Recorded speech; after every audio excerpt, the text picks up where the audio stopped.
2024-এর উত্তাল 17 জুলাই আজ আবু সাইদ সহ নিহতদের গায়েবানা জানাজা, কফিন মিছিল সহ আন্দোলনের তীব্রতা, শিক্ষার্থীদের উপর আরও বেপরোয়া পুলিশ।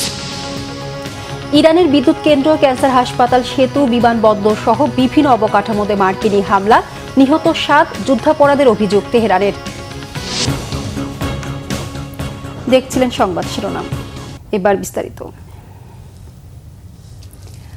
2024 সালের 17 জুলাই শিক্ষার্থী আবু সাইদের নিহতের ঘটনার পর ঢাকাসহ দেশের বিভিন্ন এলাকায় শিক্ষার্থীদের বিক্ষোভ আরও তীব্র হয়। সড়ক মহাসড়ক অবরোধ, নিহতদের গায়েবানা জানাজা, কফিন মিছিল সহ পূর্ব ঘোষিত কর্মসূচি পালন করে শিক্ষার্থীরা। তবে শিক্ষার্থীদের আন্দোলনে দফায় দফায় পুলিশ হামলা চালালে সংঘর্ষ ও পাল্টাপাল্টি ধাওয়ার ঘটনা ঘটে। এদিন জাতির উদ্দেশ্যে ভাষণ দেন তৎকালীন প্রধানমন্ত্রী শেখ হাসিনা।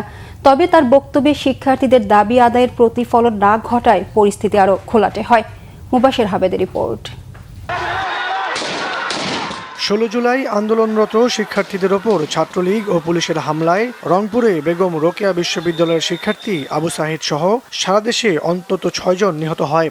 নিহতদের মাগফিরাত কামনায় 17 জুলাই পূর্ব ঘোষণা অনুযায়ী রাজু ভাস্কর্যে গায়েবানা জানাজা ও কফিন মিছিল করার প্রস্তুতি নেন শিক্ষার্থীরা। পরে পুলিশি বাধায় ভিসি চত্বরেই গায়েবানা জানাজা পড়েন আন্দোলনকারীরা। এ সময় কর্মসূচি পণ্ড করতে সাউন্ড গ্রেনেড ছোড়ে পুলিশ।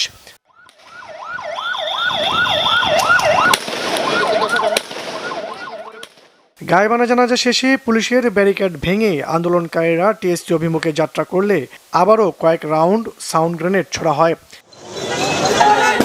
পণ্ড হয় কফিন মিছিল।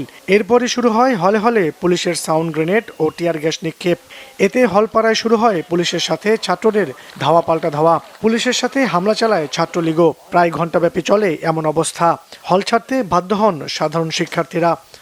পরে তৎকালীন আওয়ামী লীগ সরকারের মদদে জরুরি সিন্ডিকেট সভা ডেকে অনির্দিষ্টকালের জন্য ক্যাম্পাস ও আবাসিক হল বন্ধ ঘোষণা করে বিশ্ববিদ্যালয় প্রশাসন।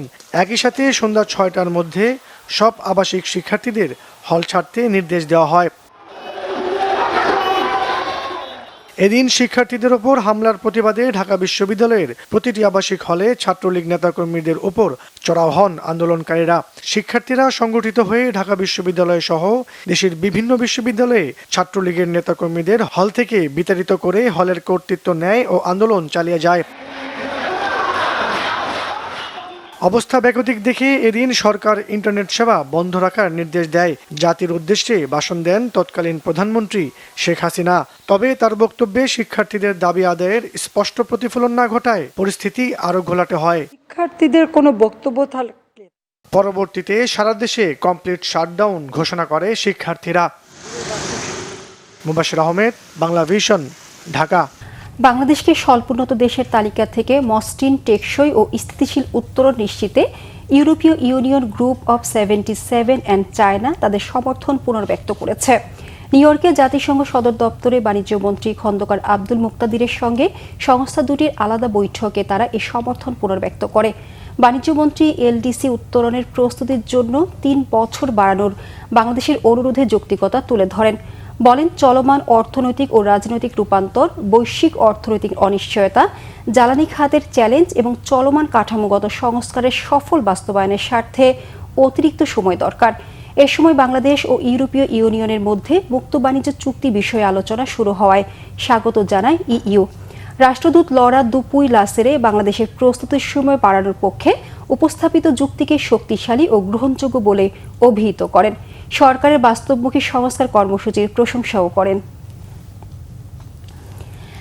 এবার ইরানের বিদ্যুৎ কেন্দ্র, সেতু, বিমানবন্দর, রেল স্থাপনা সহ বেসামরিক অবকাঠামোতে হামলা চালিয়েছে মার্কিন বাহিনী। এতে নিহত হয়েছে অন্তত 7 জন। বাহরাইন সহ মধ্যপ্রাচ্যে একাধিক মার্কিন অবস্থানে পাল্টা হামলা চালিয়ে যুক্তরাষ্ট্রের বিরুদ্ধে যুদ্ধাপরাধের অভিযোগ তুলেছে তেহরান।